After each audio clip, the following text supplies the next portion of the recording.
Kayo po ba mga bossing ko ay problemado tungkol sa usapin ng pera? May tuturo po ako sa inyo po mga bossing upang sa ganon, kung ano man po yung pinuproblemang yung pong yan ay masolusyonan. Isusulat lang po natin dito ang lucky number natin mga bossing. Lahat po ito ay swerte po ito, panungkit po ito ng swerte mga bossing.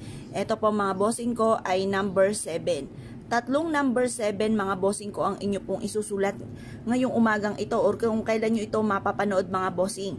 Ito po mga bossing ko, basta sa umaga nyo ito gagawin ng mga 6:30 or kaya po ay alas 7.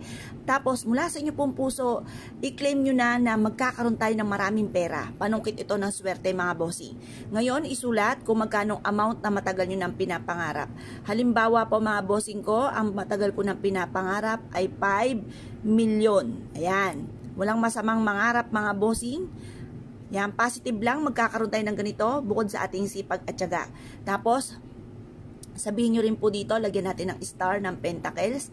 Sabihin nyo rin po dito, pentacles uli, na malaking bahay. Magkakaroon ako ng malaking bahay. Malaking bahay. Tapos, i-wish nyo rin po dito na magkakaroon ako ng negosyo, magkakaroon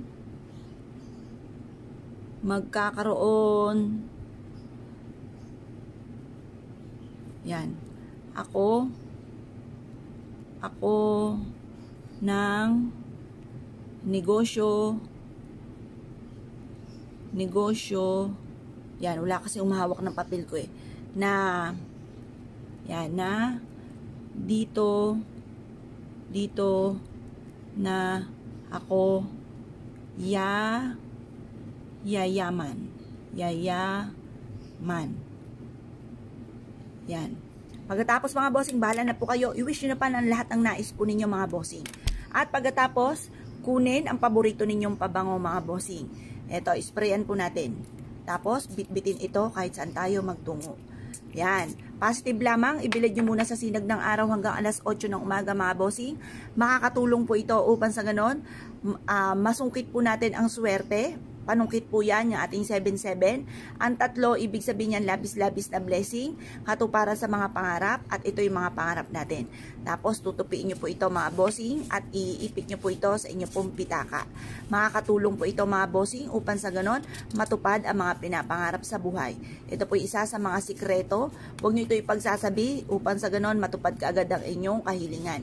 Basta, kayo po'y masipag, kayo po ay hindi nakakalimot magdasal, sinabayan pa ng ganito mga pampaswerte, ay walang imposible mga bossing. Eto, ilagay nyo na po ito sa inyo pong pitaka at ang dulot po nito ay napakaswerte. Ngayon po mga bossing, basta sa umaga nyo ito gagawin, huwag kang gagawa ng ganito sa hapon dahil maaaring ma-reverse ang mga kahilingan ninyo. Instead na magkaroon ng pera ay kahirapan.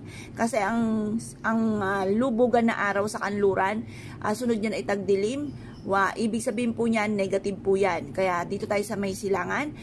Yan pong oras na yan ng mga 6:30 or kaya alas 7, pagsikat ng sinag ng araw, at ang alas 8, never ending luck mga bossing. Ayan. Kaya kung kayo pinaniwala at ay siya po itong gawin, ay siya mga bossing, good luck po sa inyo po lahat.